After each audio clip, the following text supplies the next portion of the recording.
First members of the public, with please seated. Members of the wish to please stay in name of their candidates.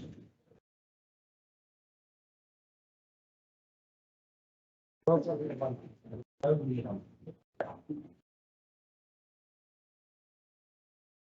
been going on. I've got all of them. I will fill the question.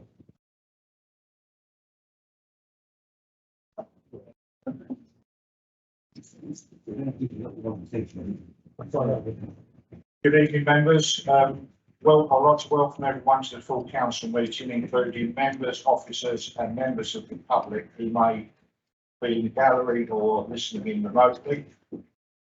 Please be advised that the meeting will be live streamed and data collected during the recording of the meeting will be retained in accordance with the council's data retention policy. The recording of the meeting may be added to the council's website. The following members of staff are in attendance: Larissa Reid, the Chief Executive; Liz Fivery, Director of Resources; David Clifford, Monitoring Officer; Robin Harris, Contentious Teams Leader; Joe Millard and Philippa Davis from Democratic Services. Agenda item 1. There is no scheduled test of the fire alarm, and if the alarm does sound, please leave the building as quickly as possible using the door sign as fire escapes and assemble in the car park at the front of the building and await instructions. If there is anyone in attendance this evening that might require assistance in evacuating the building, then please make themselves known now.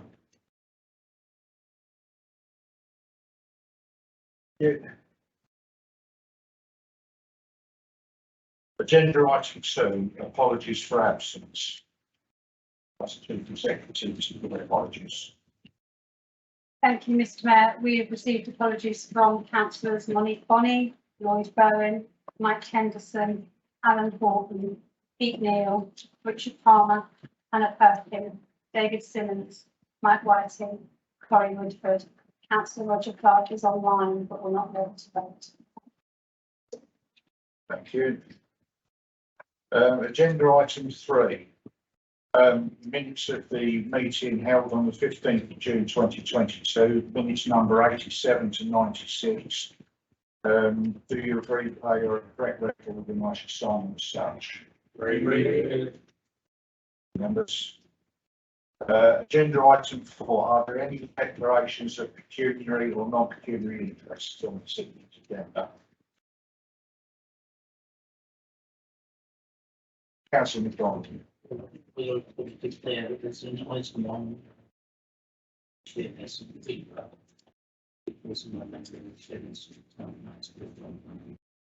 Thank you. Councillor Langham, should have got some more end on?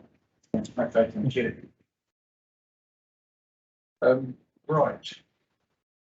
Agenda item 5. Mayor's announcements. Over the last few weeks, I've attended the following events.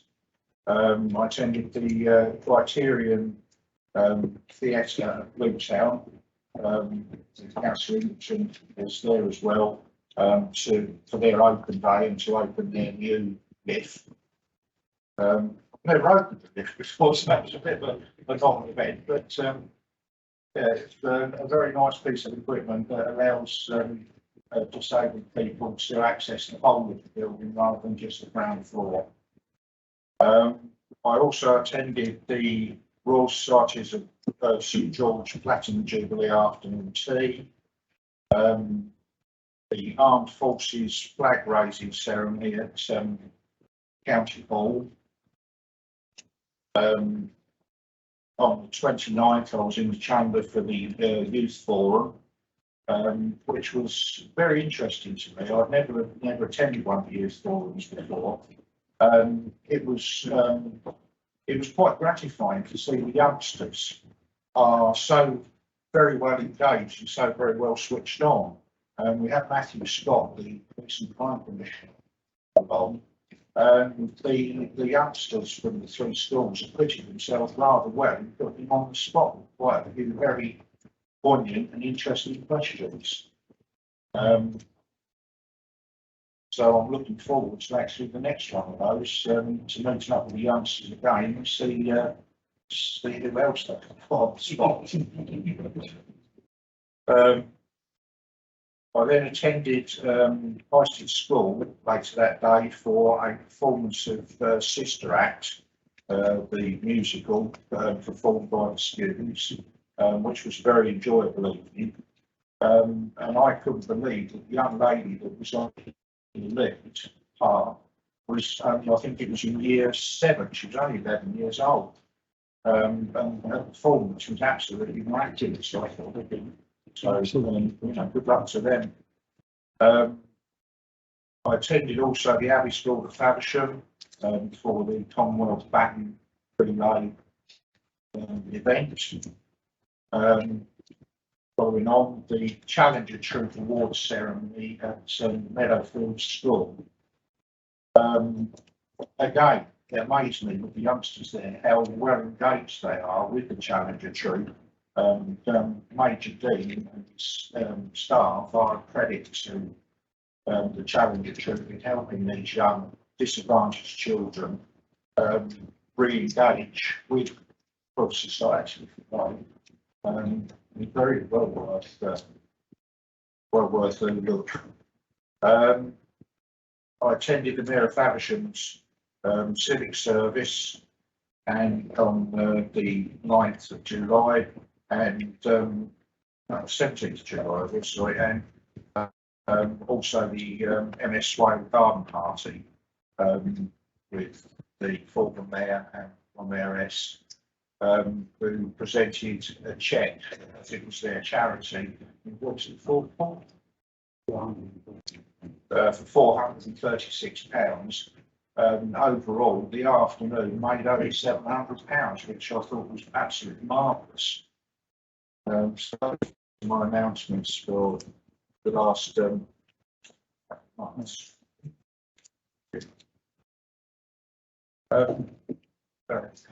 So moving on then, before I move on to agenda item 6, the leader's statement, as there are a lot of members of the public and there's a lot of interest in agenda item 11, community governance, in order to make it more convenient for those members of the public in attendance, I will be bringing the item forward for discussion after the leader's statement to replace agenda item number 7, as we don't have any questions from members of the public.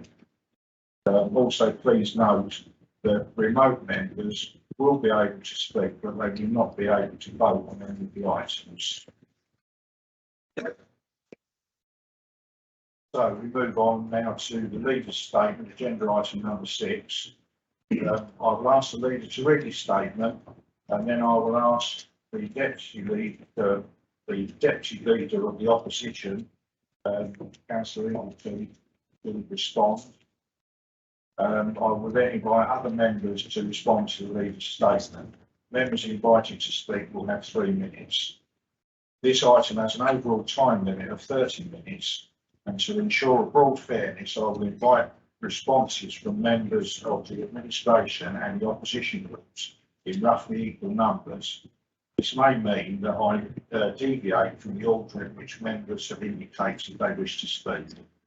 And I please remind all members that responses must be responses to the issues raised in the leader's statement. Councillor Broadbent, please. Thank you, Mr. Mayor. Well, this period has been dominated by the dreadful failure of the water infrastructure and the resulting chaos in Sheppey, which this council had to declare an emergency.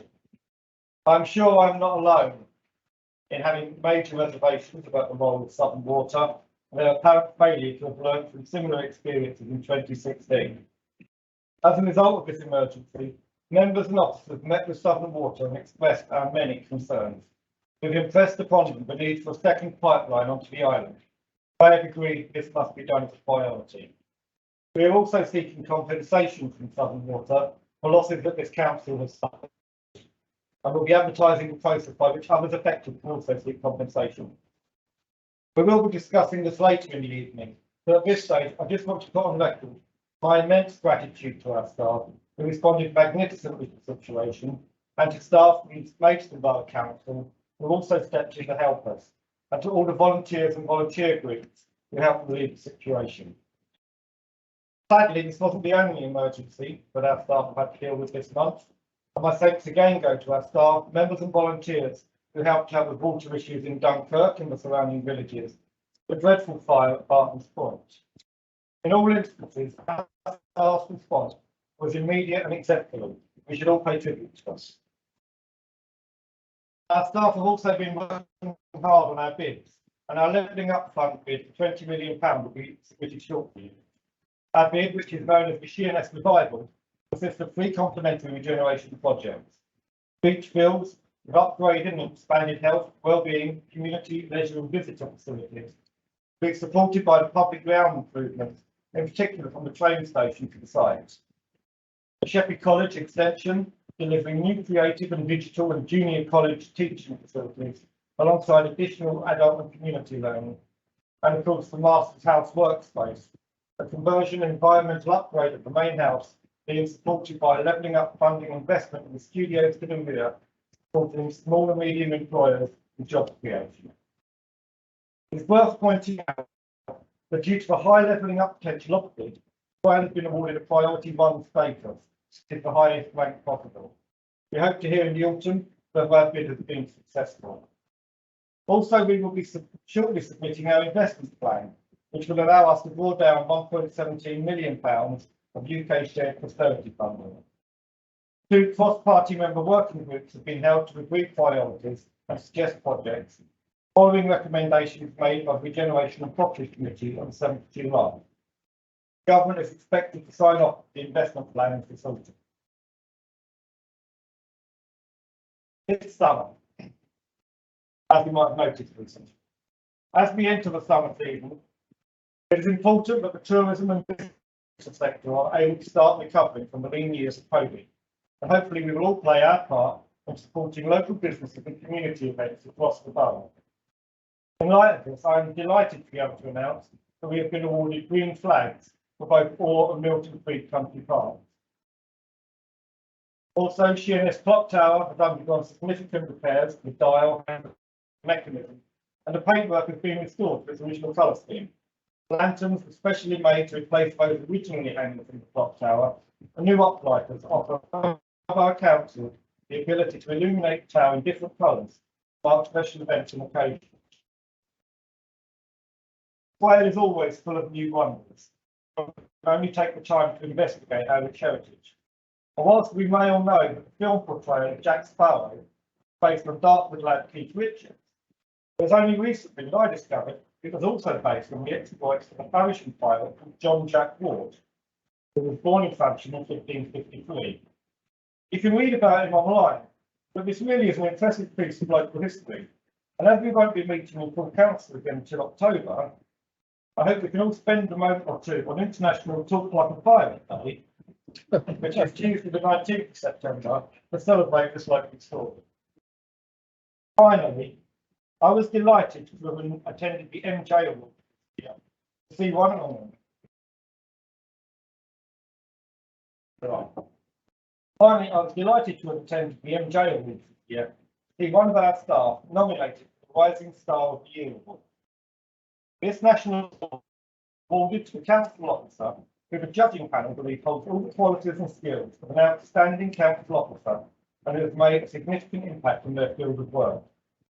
Previous Rising Star winners have gone on to hold senior posts in organisations have all made a real difference in their field. This is a major achievement for a new member of staff, and I'm proud to say that Grace Couch, our Climate and Ecological Emergency Project Officer, was announced as the winner.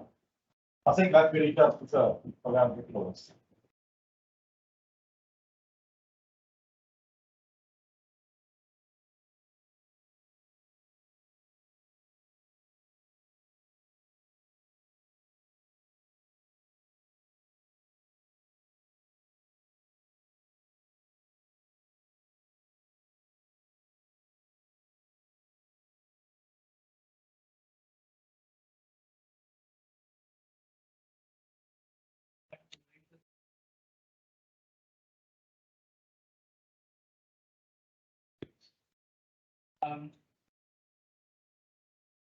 The items I think were quite interesting.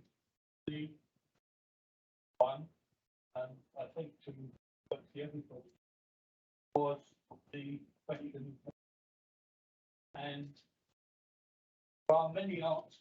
The first answer really is that the water board are not on top of their job. There hasn't been any improvements for many years, especially on the London Shepherd. They are being crucified for lack of sewage facilities, and the thing that they really need to do is to provide more reservoir capacity, so that when something goes wrong, there is a supply of water available to the community. As for the levelling up bid, it's good that we're doing it, but unfortunately, it's not really what the community wants in Sheerness. There are other things that are needed an awful lot more.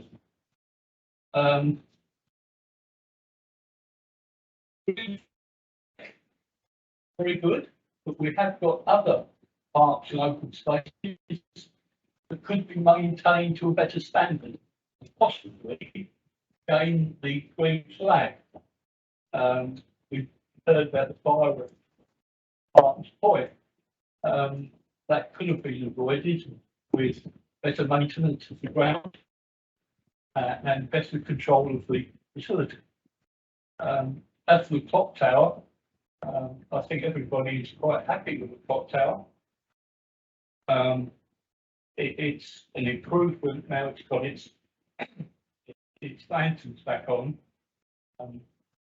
Those who don't know, the lanterns were removed soon after it was erected because they were gas lanterns. And when the trains went by, they broke the gas lanterns. So they couldn't light up. So the council decided to take the lanterns down. But it looks an awful lot better with the lanterns up. Pirates, we've got pirates everywhere.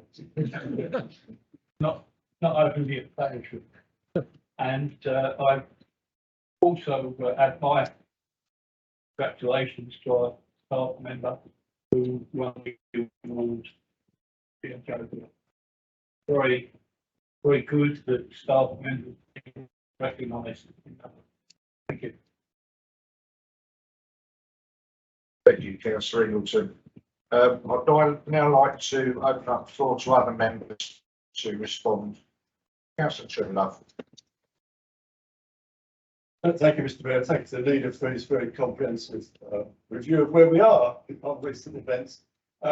Could he respond, as I'm sure he would do anyway, to the suggestion that the provisions in the levelling up bid from the council are not what Shepley wants? Apart from the fact that you can't include in the bid things that aren't covered by the bid, isn't it the case that the bid correlates very closely to the responses we had from the public?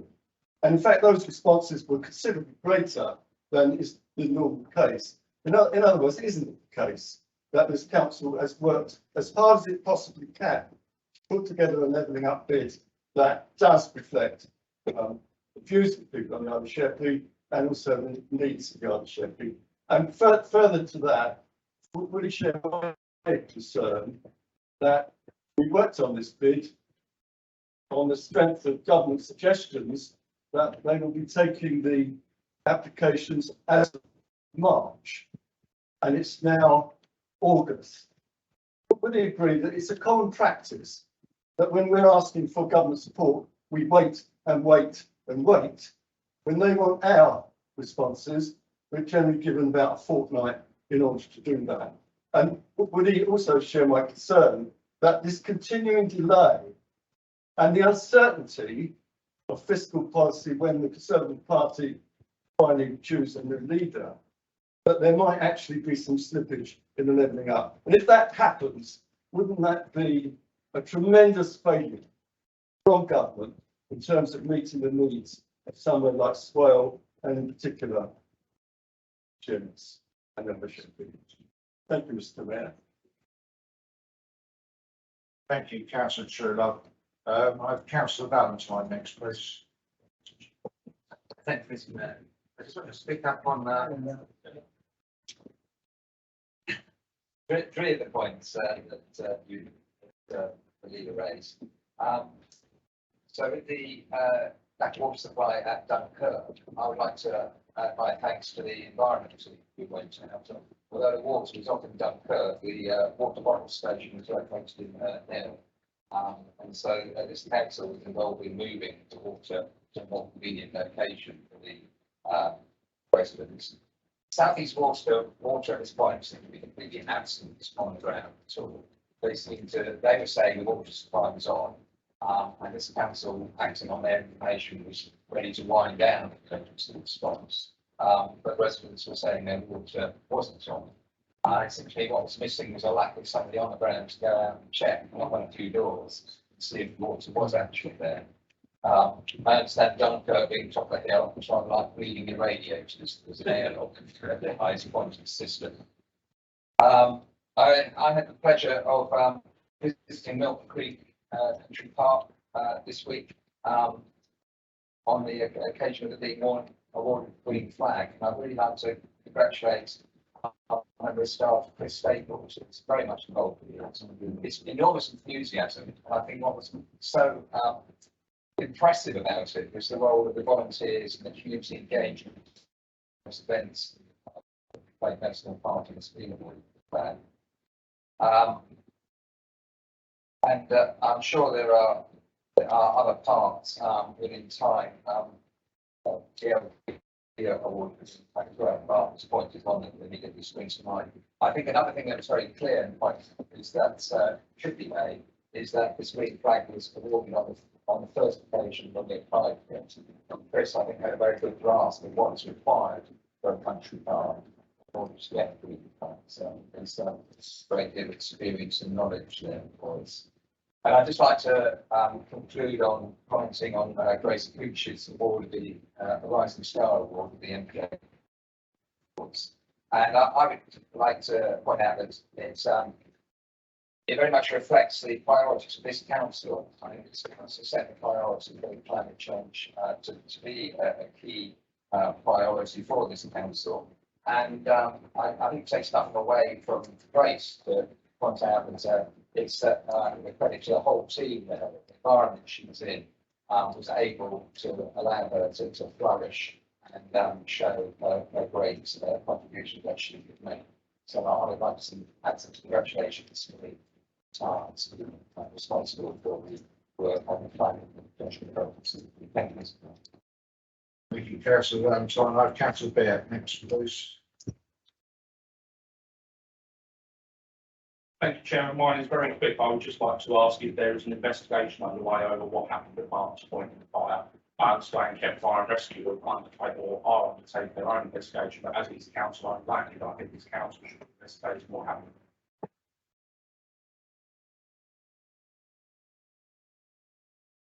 Thank you, councillor Bear. I'm sure that the other officers would like to be commented. Councillor Dendell, please. Thank you, Mr. Mayor. Councillor Valentine has just covered a bit of what I was say. As chair of Milton Creek Country Park Trust, I just wanted to add my thanks, and on behalf of Councillor Cornell, Councillor David, and Councillor Wingford, who are all our absolute regard to Chris Staples and Chris Rosie, the apprentice, for all the hard work. The others will back me up that we had to watch Chris doing the death on grounds of the hall on our last meeting and feel erect in the flag. You know, he was so excited about it, and it was marvellous to see. And then, of course, we went down to the park on the next day. And it really is an achievement. It's great to see both parts. So, and also very great thanks to the volunteers for such a So thanks. Councillor Dendall, Councillor Martin, please. Thank you, Mr. Mayor. I'll keep it as brief as I can. I think I'll start on the water response and not to detract from the issues in Dunkirk by any means. Obviously some serious issues, but we did see a significant difference in the way that two water supply companies in our borough reacted. South East Water had a proactive response. They looked and they thought that they might have an issue in hot weather.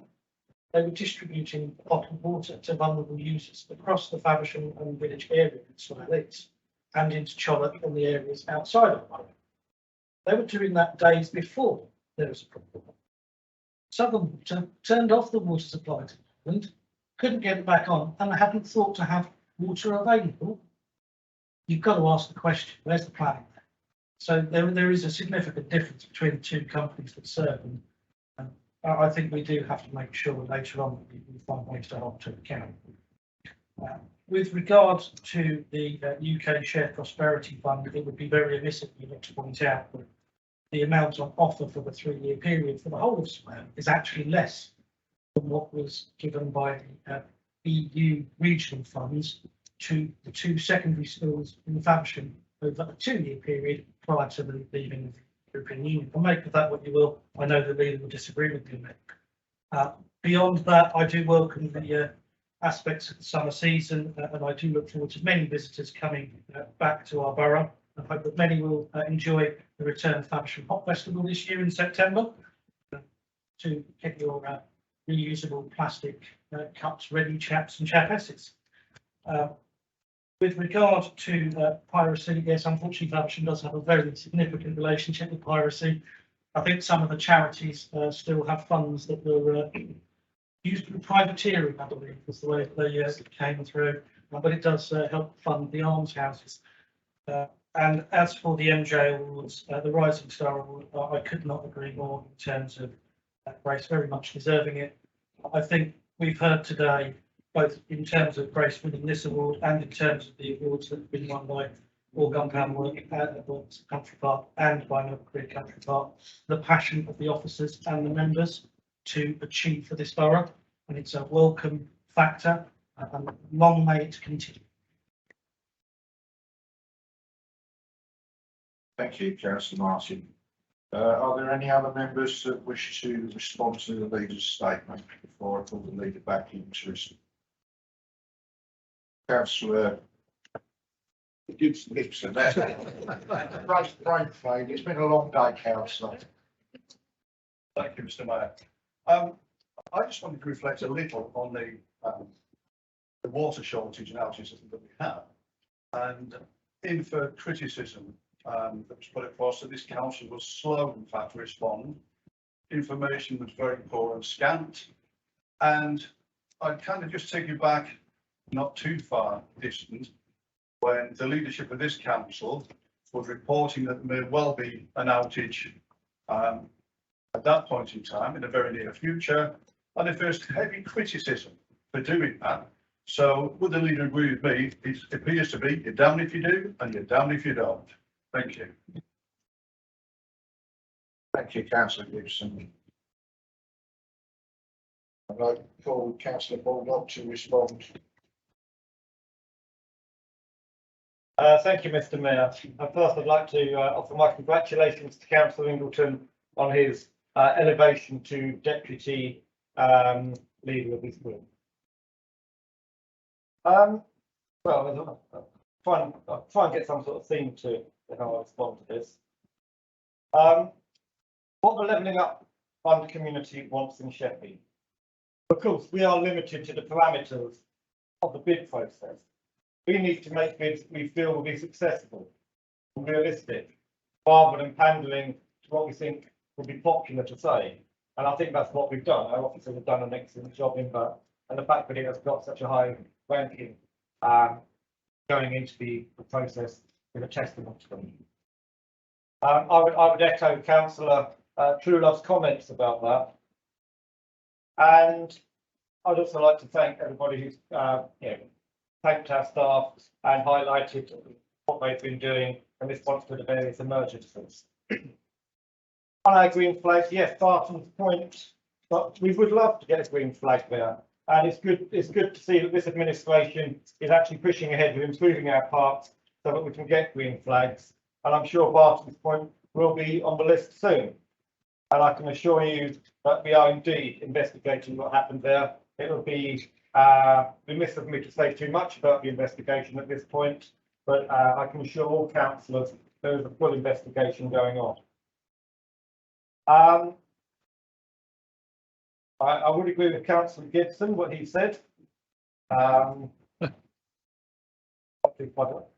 thing, you know, got the shortage of water. We only had to go down to Sittingbourne High Street to collect water. It's been flooding down there for over 2 weeks. And I think you can all probably find places around the borough that's been unaddressed leaks for a long time. All of this will be mentioned to Southern Water as we continue to investigate how they've handled the affair. I think that's the points that have been brought up. Apologies if I've overlooked anybody. It's all the notes I've got. But thank you for your responses and your thanks to your staff. Thank you.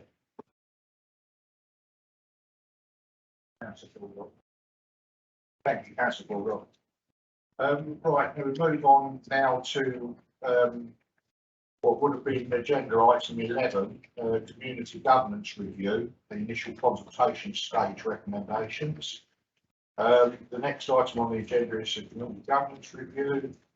An amendment to recommendation 2A has been received and circulated to members and also is tabled. I'd now like to invite Councillor Baldock to introduce the report and propose the recommendation. Thank you, Mr. Mayor. I think this is a fairly straightforward process, anyway, but it's about changing the borders and boundaries of a couple of our areas. The recommendations are on page 11, and I'd ask David Clifford to go through the process. Okay, you don't do this? Okay, well, it's fairly straightforward. David doesn't seem to think that it needs any further elaboration. So we have what we've got. We're proposing a short change, a small change to the boundary between Queenborough and Sheerness, which seems relatively straightforward and sensible. And we're proposing not to change Great East Hall Estate, which to me doesn't sound so sensible, which is why there's an amendment tabled. Thank you. Councillor Baldock. I'd now like to invite Councillor Ingleton to second the motion and ask if he wishes to speak now or reserve his right.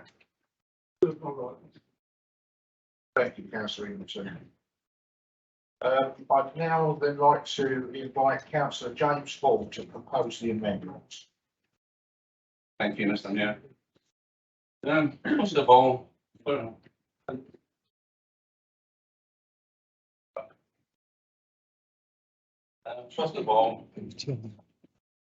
for members who are not aware of the situation in East Hall and Fields, this particular area is one cohesive estate with access only possible through Murston.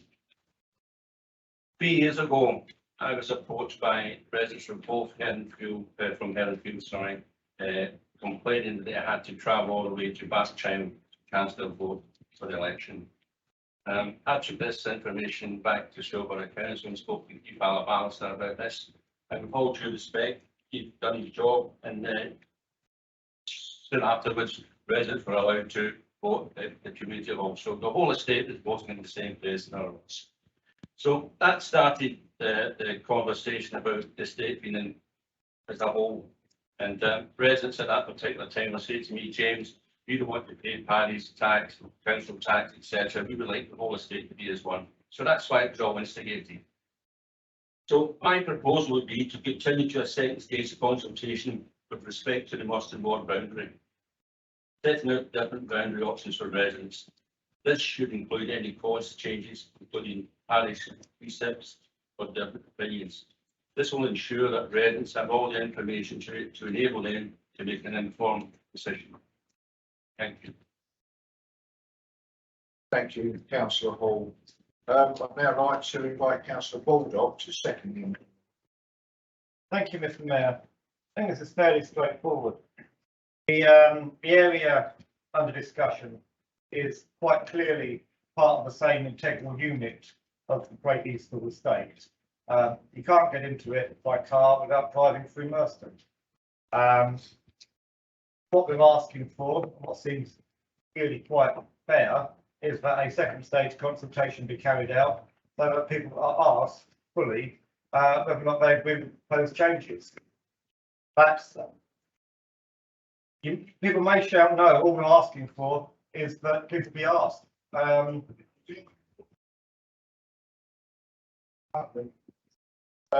I realise this is a contentious issue for you, and I appreciate you all turning up this evening to this council meeting.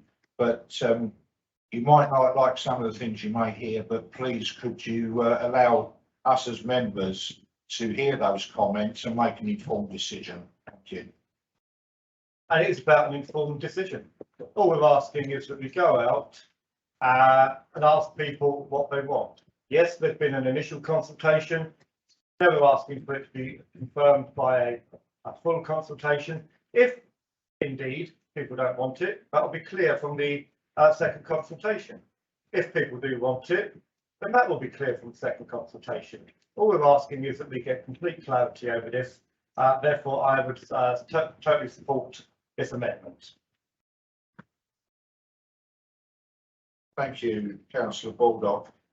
Right, I now open up the debate to members to speak on the amendment, not the substantive motion, the amendment at this stage.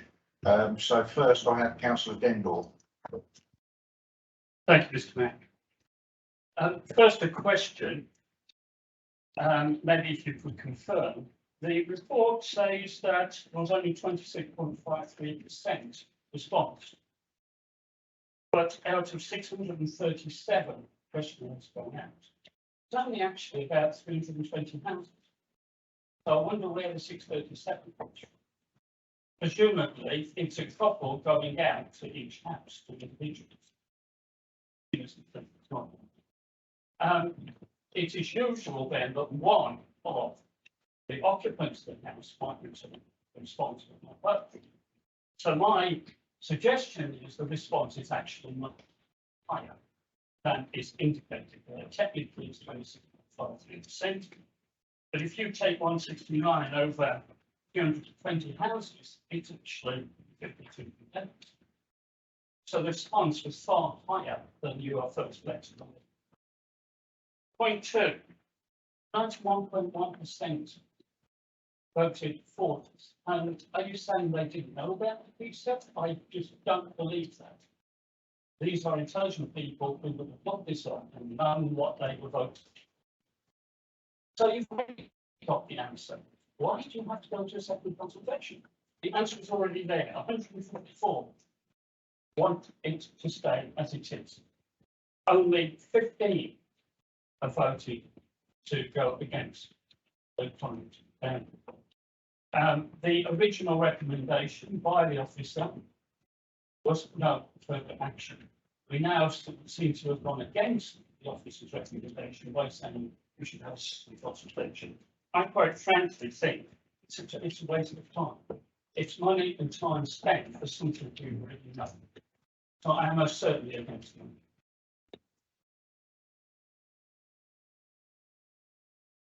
Thank you, councillor Dendor. Councillor Harrison, please. Thank you, Mr. Chairman. I did have a question on page 25. Are you in favour of boundary review? No. And then it says overall content for the review to proceed. Times 2. So it contradicts itself. I just thought I would point that out. What I wanted to say was, if you ask people what they think, and the majority of people, vast majority of people who write in go a particular way, then we should be honour bound. I know we haven't in the past, but we should be honour bound to take that view and listen to it and take note of it. Not, well, let's have a, let's look at it again. Perhaps, I've been here many, many years, and I can recall occasions where, 400 people turned out to the meeting to vote one way. No, it's not the way we want to do it. I know, we'll have another meeting, but we won't tell them about it. So in the end, 25 people turn up and vote another way. And I think it's absolutely wrong. If you ask people what their views are, then you must take note of them. The recommendation of the officers is quite clear, and I personally will be supporting it. Thank you.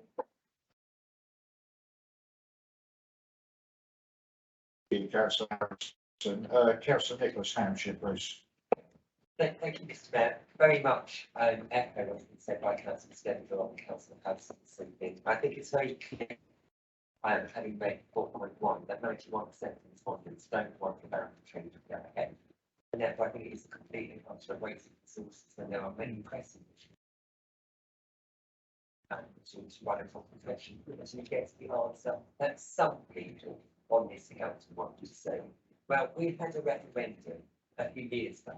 Not everyone voted for that result, but that was the democratic result.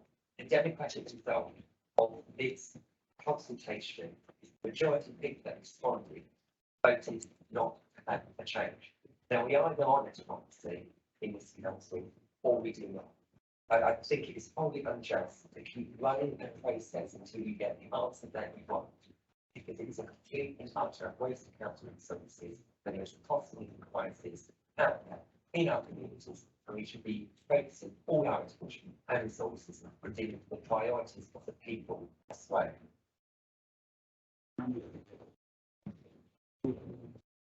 Thank you, Councillor Hampshire. Councillor Martin, please. Thank you, Mr. Mayor.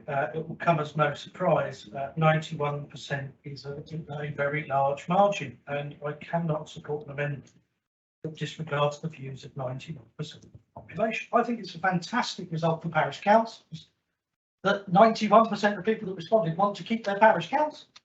It shows that parish councils are the start of democracy. They are the lowest point of democracy, the point where people's views really do come through and where big changes can be made. And actually, I'd like to see far more of this borough parish in the future, because that's realistically where the nice to haves are going to be delivered. The way that funding has been cut for many years for boroughs and counties, it's going to be parish councils that really do deliver on the priorities for residents. And I think this is great news for the parish, and I think we should follow what the people want and not review this boundary. Perhaps if the other members of that particular estate want to join the parish, that might be something that could be looked at. But right now, this is the way that we need to go.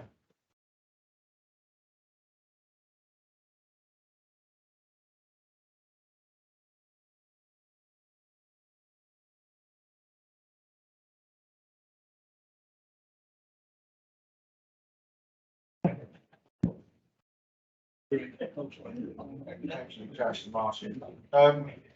As Councillor Whiting is able to get his microphone to work and his connection, on this occasion I will allow you to read the statement, Councillor Bendel.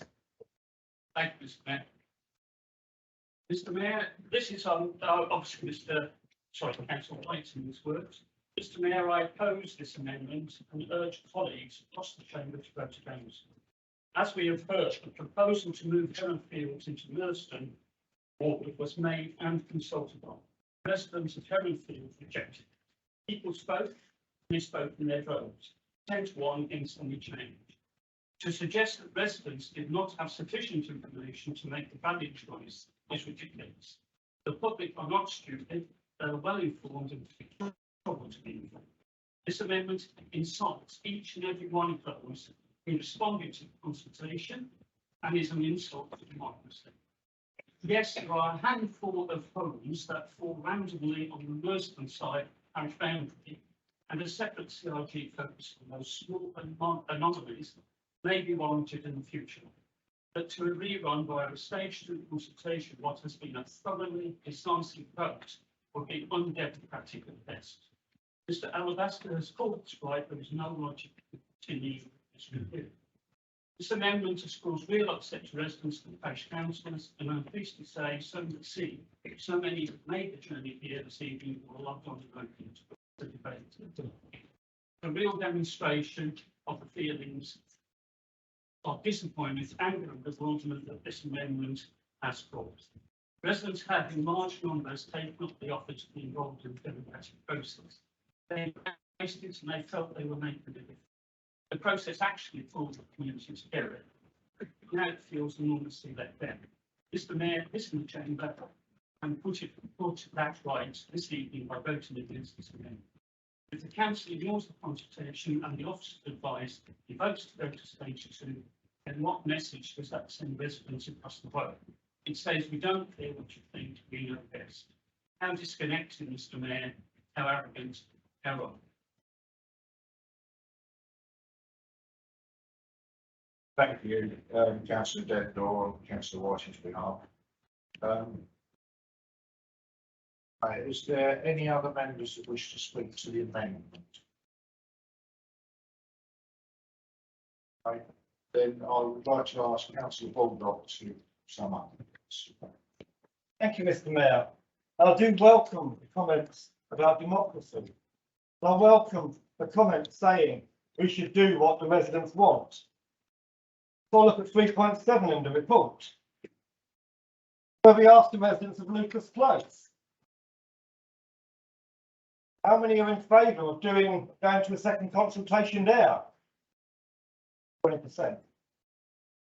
How many do not wish the boundaries to be reviewed? 80%. Yet your recommendation that you're supporting goes against that democratic voice, goes against what the people have said. And yet you're saying, in this instance, democracy must be upheld. We must have consistency.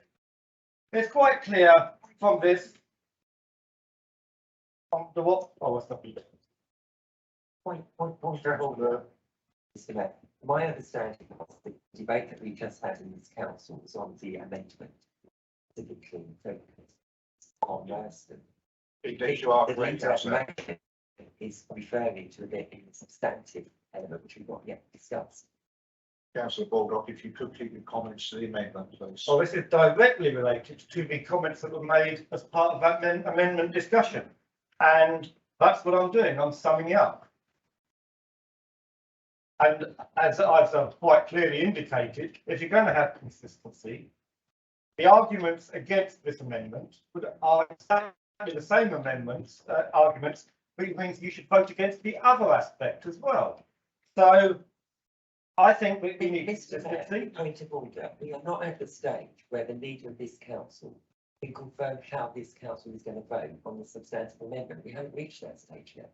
All that we're up for discussion is whether we wish to go ahead with a second consultation on Heavenfields and Merston or not. And I would like it if the leader of the council stuck to that, and then maybe in the other part of the debate, we can speak to whether you wish to, go with the opposite recommendation or go against on some of the grounds that he may be making. But I would like it if he could keep it on the amendment that we are talking to, not the overall motion. Irrelevance. It's not irrelevant when you brought the point up, Councillor Hampshire. And you talk about democracy and you hurl allegations at those who don't uphold the results of the first consultation. But when I look at the ward members, both of them support the boundary review for the Great Eastall Parish area. So I wouldn't like to say what you're going to say tonight about the anti-democratic nature that you've accused others of having. Point of order, Mr. That is an incorrect statement. Sorry, I'm not taking more points forward at this moment. Councillor Hampshire has already made 2 submissions, neither of which was a Only point one of order. ward member has been mentioned. In fact, there were 3 others. Okay, I'm happy to correct what I said. The 2 Merston ward members both support the boundary review going ahead. So yeah, basically, if you're going to support the Queenborough, support this one. The 2 are on the same principle. It's basically let's ask people Why do you think we have two rounds of consultation? We have 2 rounds of consultation in this process because you want to confirm the first one. That's what we're asking. If this second round of consultation goes the same way, nothing's lost. If it goes a different way, then we'd have a different answer to consider. But that's all we're asking. That's the process. We have to follow due process. Councillor Baldock. Well, as the debate has now been summed up in a controversial manner from several sides, I would like to move on to vote on the amendment. Okay, so all those in favour of the amendment, please show.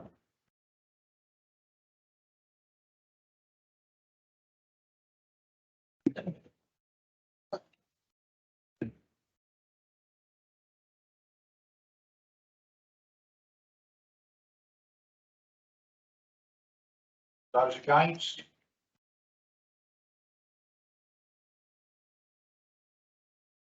Abstentions? 3 abstentions. The amendment is lost, so we now move back to the substantive motion, the substantive item.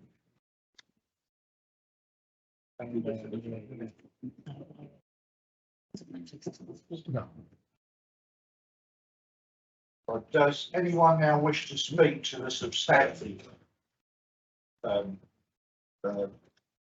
Councillor Baird.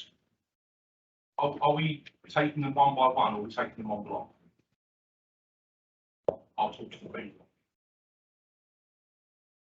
I think actually on the Queenborough one, the percentages win for apathy. There was very few respondents. 4 said no, 1 said yes. Out of the 18 that were sent out, and having spoken to most of the residents, they thought they were in Queenborough anyway. I only had one resident contact me about this consultation, who asked me how much council tax do they currently pay to Sheerness and how much will they pay to Queenborough if they move. And I sent them that information and they said, oh, so I'm slightly better off staying in Sheerness. But no one's made a comment on that. In fact, the only comment on the no's is it makes no difference to me. Well, that's not really a no, is it? That's a I don't care what you do. But both town councils support it, all of the ward members support it, KCC members support it. I don't think it's going against residents. I think it's just correcting an error. Thank you, Councillor Baird. Any further members? Councillor MacDonald. Yeah, I'd like to support the change. It's quite absurd that the people in that area. Sorry.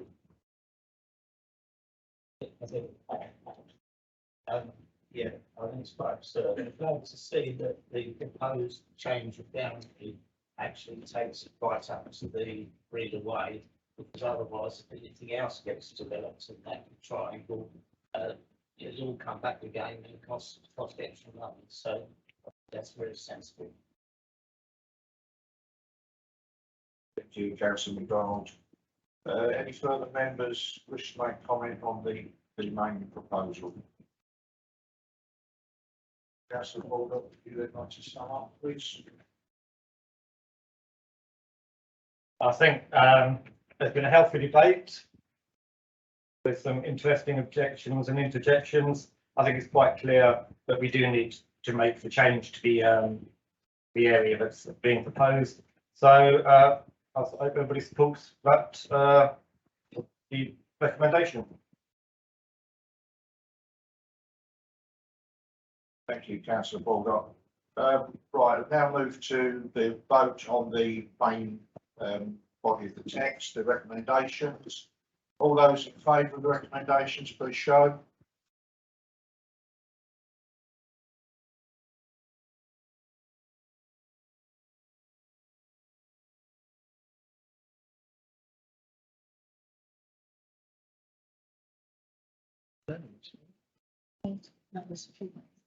Any against?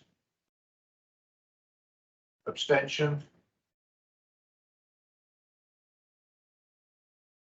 Right, so as written under agenda item 11, the recommendations, they have been approved. They are carried.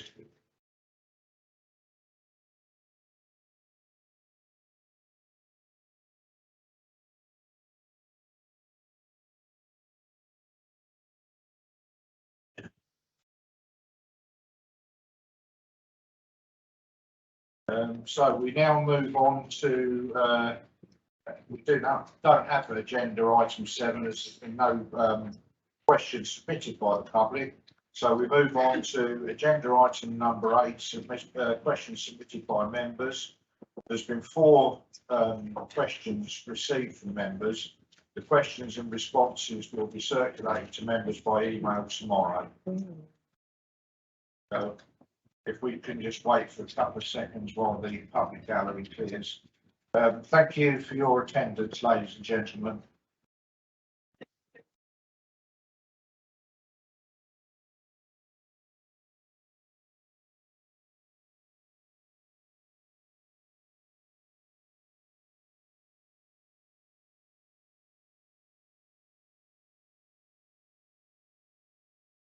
Right, thank you, members. So the first question is from Councillor Tatton. Thank you, Mr. Mayor.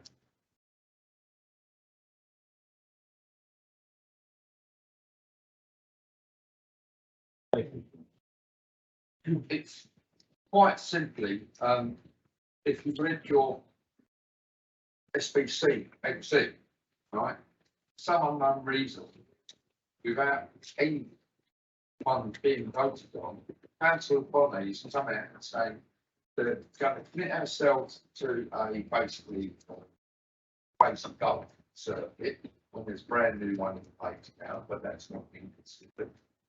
They're going to commit themselves to actually reading the question as it's in. Focused. There have been 2 well-attended Sheppey area committee meetings. The main conclusion that if Swale Borough Council, see bracket, gets its 20 million government revenue up front, it should be spent to propose swimming pool reading expansion or health expansion on expansion of health centre and canvassing to local employees to find out what skill sets are needed by students that are attending the Sheppey College. Yep. There had been no mention of the soft play and adventure golf playing area, or indeed any further exactly to be meant any further details personally. There are more than enough eateries in the adjacent High Street. There's no need to approve the appearance of the exit from the railway station.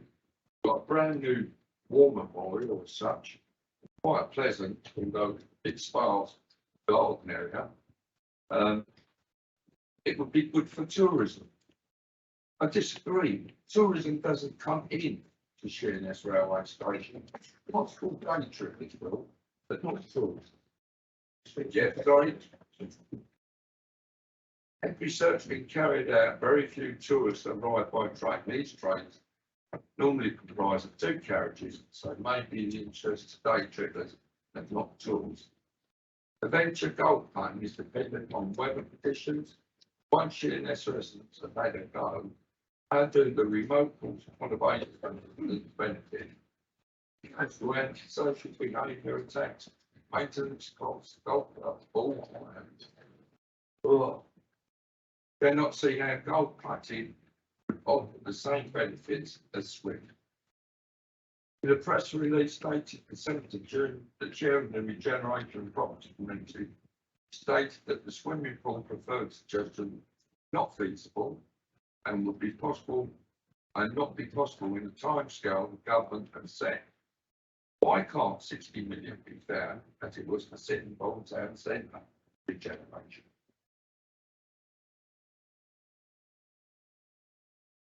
Thank you, Councillor Tatton. Councillor Sarah Stephen, what do you think? Mr Mayor, wrapped around the area committee meeting, Swale Borough Council undertook wide-ranging consultation in early 2022 seek people's views on the proposed levelling up fund bid, with questions including what would you like to see inside a new swimming pool building, stroke refurbished leisure centre, and what would you like to see in the wider beach force footprint? Responses showed support for a cafe, soft play, adventure golf, and these were tested against the current and future demand as part of the business case preparation, with evidence showing there would be a strong market for these facilities. The key aim of the bid is to increase visitation from outside of Sheerness to support the regeneration of the seafront, High Street and wider town centre. In line with council policy, we are keen to encourage public transport and active travel as primary transport means. The improvement of the pedestrian route from the station will benefit more users than just those arriving by train. We share everyone's disappointment that it has not been possible to include a new swimming pool in the levelling up fund bid, and that the fund does not support revenue investment, which would be required to deliver new transport services. We have undertaken to look to other funding sources to complement levelling up investment and will continue to do so. The maximum possible ask of the levelling up fund is 20 million, and we are bidding for that full value. Thank you. Thank you, councillor. Do you have something? Thanks, Mr. Mayor. Yes, this alleged, this consultation has been conducted by the residents of where? Sheerness, was they haven't been out to the eastern end of the island. My connotations, I've approached several. They want the swimming pool. They want life skills rather than people. Because we've already got brand new kitchen cut on the way. And as regards new CAFs, we've got enough. Why have they got to be competition? Sorry, I've just done the brief. Councillor Tan, yeah, I think that's, it's meant to be a short supplementary question. Councillor Stevens, you wish to respond? I can't respond because I don't know the full range that I haven't got the information on this evening, but we'll respond to you in advance and who was consulted. No. Only that numbers. Thank you, councillor Stevens. The second question was supposed to be from councillor Whiting. I'm going to hold that over till the end to give him the chance to see if he can get in online. If he's unable to get in online, the question won't be read and answered, but it can be resubmitted at the next full council meeting. So we move on. The next question is from councillor Hunt. Mr. Mayor, government have made up to 180 million available through the Brownfield Land Release Fund to enable local authorities to release brownfield sites in their ownership. With all local authorities able to apply, will an application be being made by Scarborough Council? Thank you, Mr. Mayor. We are aware of this funding stream, round one of which opened in July with submission deadline of the 19th of August. We understand from government guidance that there will be at least two further funding rounds, with a great deal of officer time being dedicated to our 20 million levelling up fund bid and to unlocking our £1,170,000 UK shared prosperity fund allocation, both with August deadlines. We will not be submitting a bid under the first call. Brownfield Land Release Fund investment will, however, be actively considered for future rounds, and we expect to be supported by additional expertise and capacity of an external funding officer, the job advert which has closed last week. Thank you, councillor. Do you have a supplementary, councillor? Very specific. We move on now to councillor Daly, please. Thank you, Mr. Mayor. I'd like to, it should be the chair of the Environment Committee, I assume it's my typo. Could the chair of the Environment Committee please inform me the current use by Scarborough Council and its contractors of pest and weed killers, including glyphosate or glyphosate, I'm not sure of the pronunciation, based varieties and the plan to phase out the use of these products. Thank you. Thank you, councillor Davey. So councillor Saunders to answer that, please. Thank you, councillor Davey, for your very excellent question. There's an international debate regarding the use of glyphosate and current government licensing the product only runs until 2025. As a result, council officers have been researching alternatives and using contract renewals as an opportunity to draw on industry expertise in the area. Our new grounds maintenance contract started in January 2022 commits to reducing the use of glyphosate over the 5-year contract term, switching to more manual weeding instead. We currently use about 140 litres of herbicide across the borough each year and have a target to reduce this to 90 litres in year 1 and to use no glyphosate by year 5. Our street cleansing contract allows for the use of glyphosate for treating specific weeding issues around the borough, but I'm pleased to report that our contractor has not used any glyphosate or equivalent product over the last few years. The new waste tender process has sought contractor views on alternative methods to glyphosate usage. But whilst the alternatives are few and much more costly, we remain council committed to restricting its use. Thank you.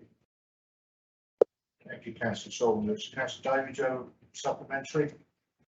Thank you, Mr. Mayor, and thank you, councillor Saunders, for the precise reply.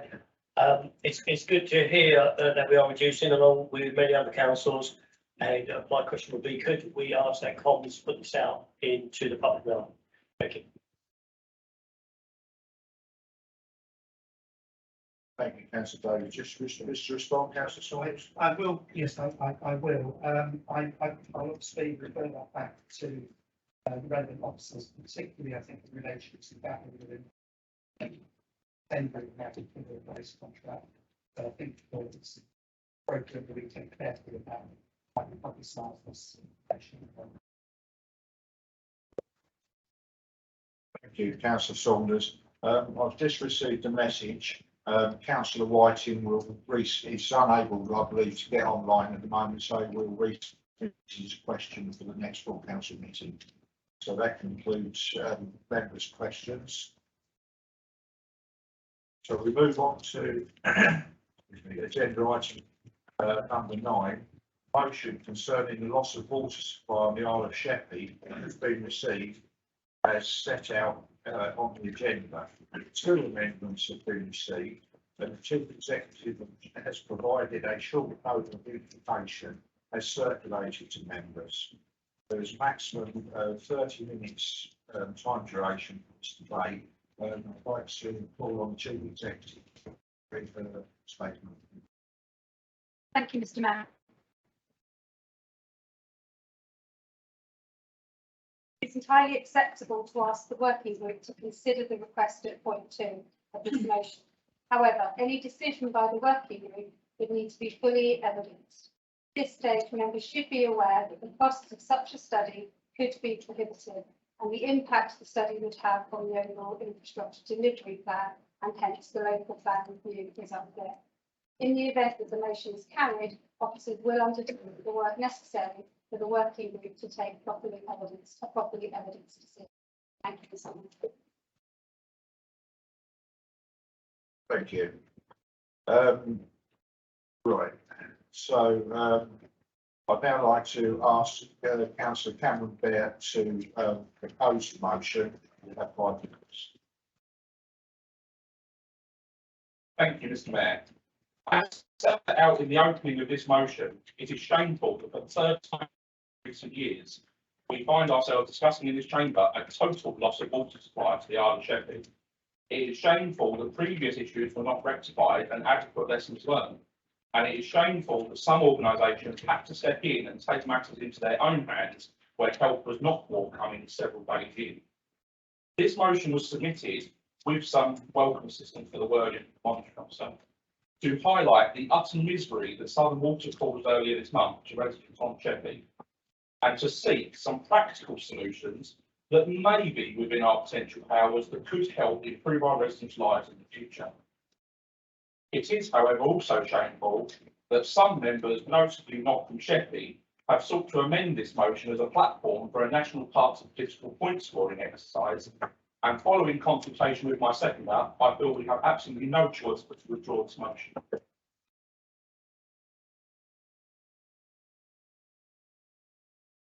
Thank you, councillor Bett. Councillor Eakin, do you wish to make comment?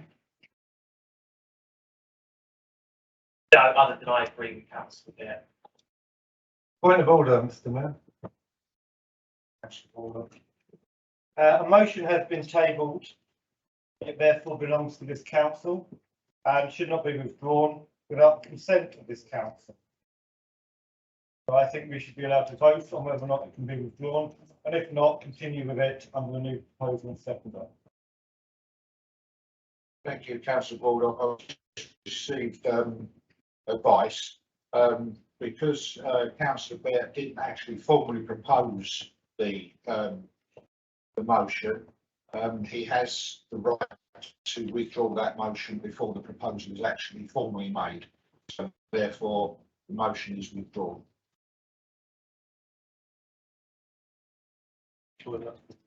Painful.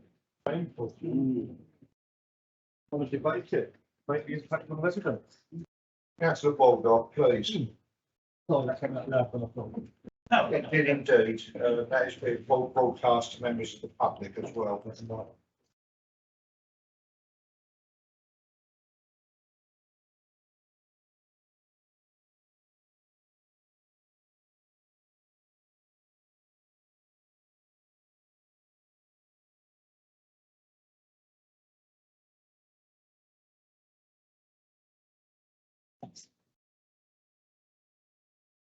So members, we now move on to agenda item 10. The next item, agenda item is the constitutional changes.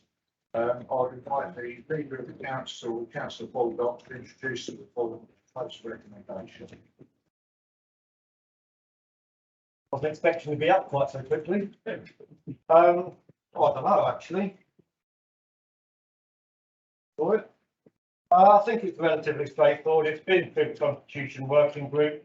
It makes sense, sensible changes to the Constitution, and I would urge people to agree with the two recommendations.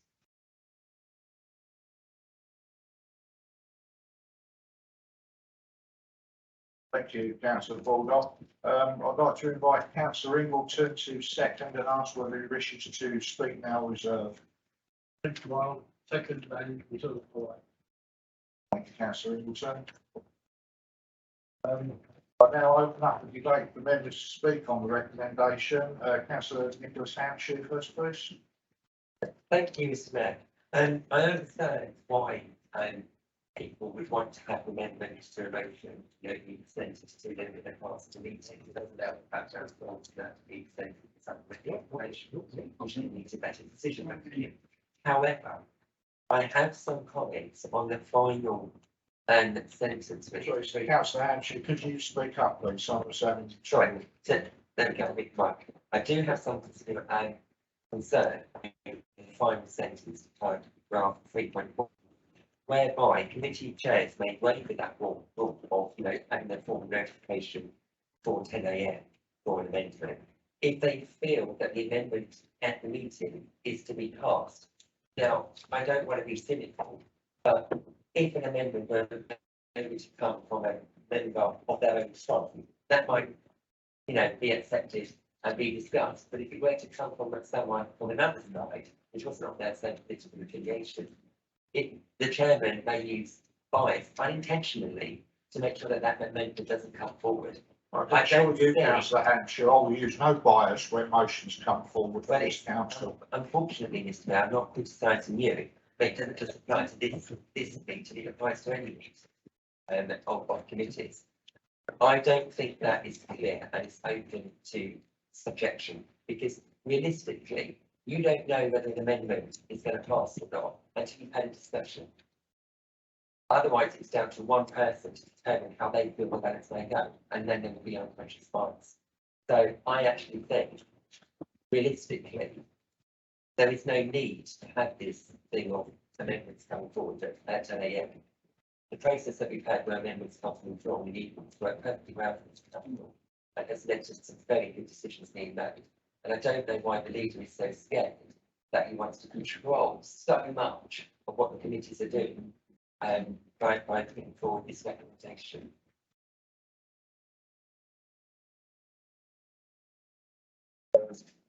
Councillor Hunt.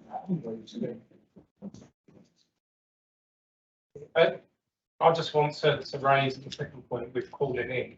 I think it's absolutely right that parish councils are informed that their reason for calling in, if it doesn't meet a material consideration. But I do think it wrong, and I think this is an opportunity when we do have making these changes to constitutions, that members also have to give a reason when they do a calling. I think it's completely wrong if we are asking volunteers on parish councils to know the knowledge that they are saying, and it should be down to the members of this council to also have that knowledge and give a reason for calling in. We had that discussion at the Policy and Resource, and I put that amendment forward and it was lost. But I do just want to put on record that I do think it's wrong. We should be on the same level. I won't put it now because I always go first consultation. I don't want to change it. Just put that on record. Thank you. Thank you. Councillor Martin, please. I have to disagree with Councillor Hampshire. Unusual, and actually, if we cast our minds back, we brought in a rule requiring that amendments were made in advance in writing in order to benefit those who are working or those who suffer with learning difficulties such as dyslexia. It was a method to try and make the council more inclusive. Now, the way I've read it, and obviously it could be interpreted in a slightly different way, the way I read it is that if the chair sat there, there's been a discussion going. It's quite clear that the member is needed to make something pass. They can use their discretion to allow that amendment to come forward from the floor. And actually, if you're chairing a meeting in the correct way, that is quite likely to happen when we have our working groups and our committees now. And certainly there'd be no issue with myself chairing the Housing and Health Committee, having one of my members put forward something and having bias, because there isn't anybody inside.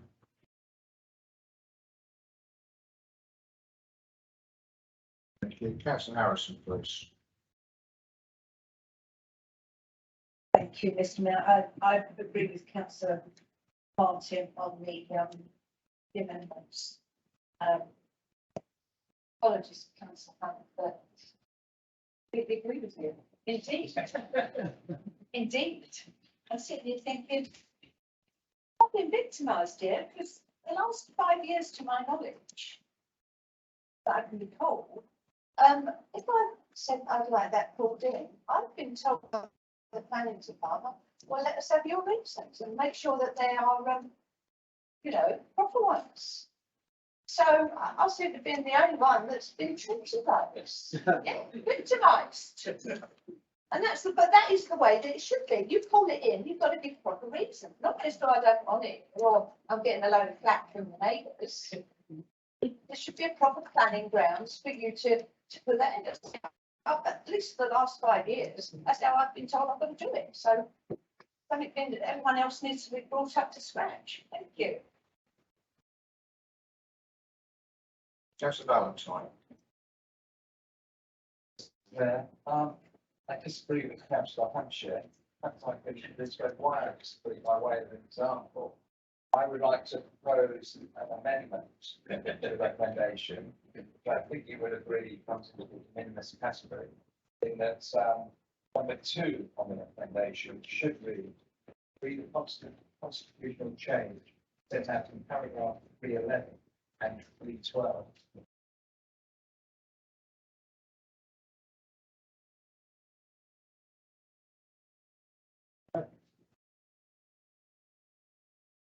Very well spotted, Councillor Valentine. Councillor Gibson, please.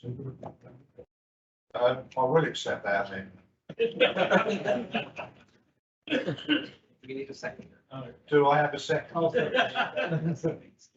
Well, it doesn't, I've been avoided, it doesn't need a second, does it? So,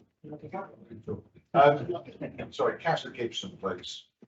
Yeah, I just wanted to reply to councillor Hunt, and there is a slight idiosyncrasy here because parish councils are consultees and members are members, and as chair of the planning committee, unfortunately, councillor Harrison, you may feel legally a minority, but I can assure you that majority of members come forward, and it's on the very, very usual occasion that a member doesn't. And if I give them a call, normally they're quite up to me and say, yes, Chair, I'm calling this in because of X, Y, and Z. So it's been a bit of a no problem for me in the past. Whilst, of course, I understand the sentiments which is delivered. I just don't see an issue with it. Thank you. And councillor Gibson, councillor Gould. Sorry. Are there any other members that wish to speak to the debate?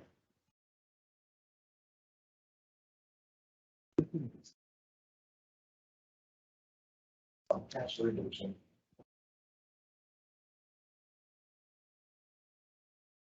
Thank you, Mr. Mayor. This has been discussed on a number of occasions. It went to PNR sent it to us, and I was fully in agreement with it. There's just one comment that I'd like to make.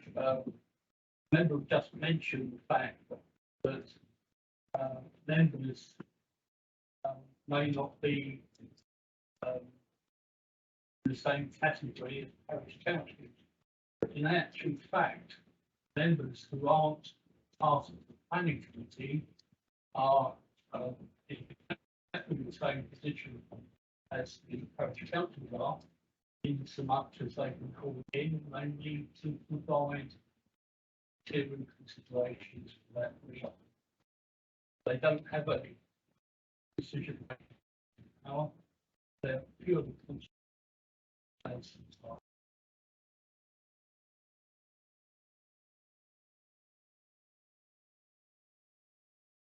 Thank you, councillor Middleton. I'd now like to invite councillor Baldock to start. Thank you, Mr. Mayor. Well, I sat through that working group with councillor Ingleton. We had long debates. We go through everything in detail. And then I sit on P&R and go through it again. And that entertaining and influential and invigorating debate is online. And you can watch it and learn from it and enjoy it. I'm really glad we're not going to go through it again for the third time tonight.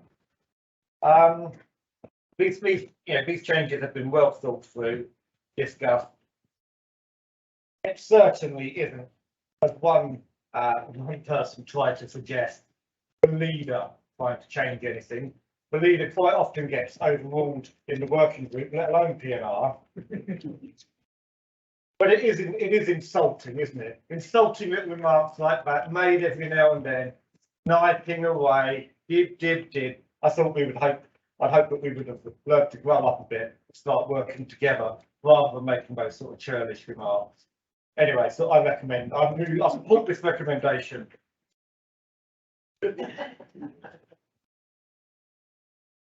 Thank you, councillor Baldock. So I now move to the vote on the recommendation. All those in favour?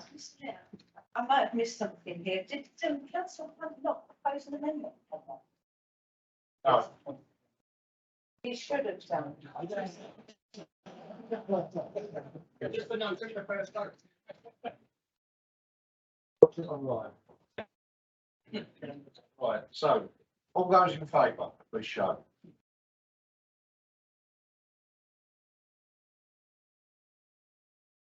Any against? Abstentions? So that is carried. Thank you, members. Well, I was expecting us to go on for a little bit longer this evening, but I'm sure we'll all be pleased that just before I close the meeting, I would like to invite members back to the mayor's parlour to agree to if they should would so wish. And I close the meeting at 20:23. Thank you.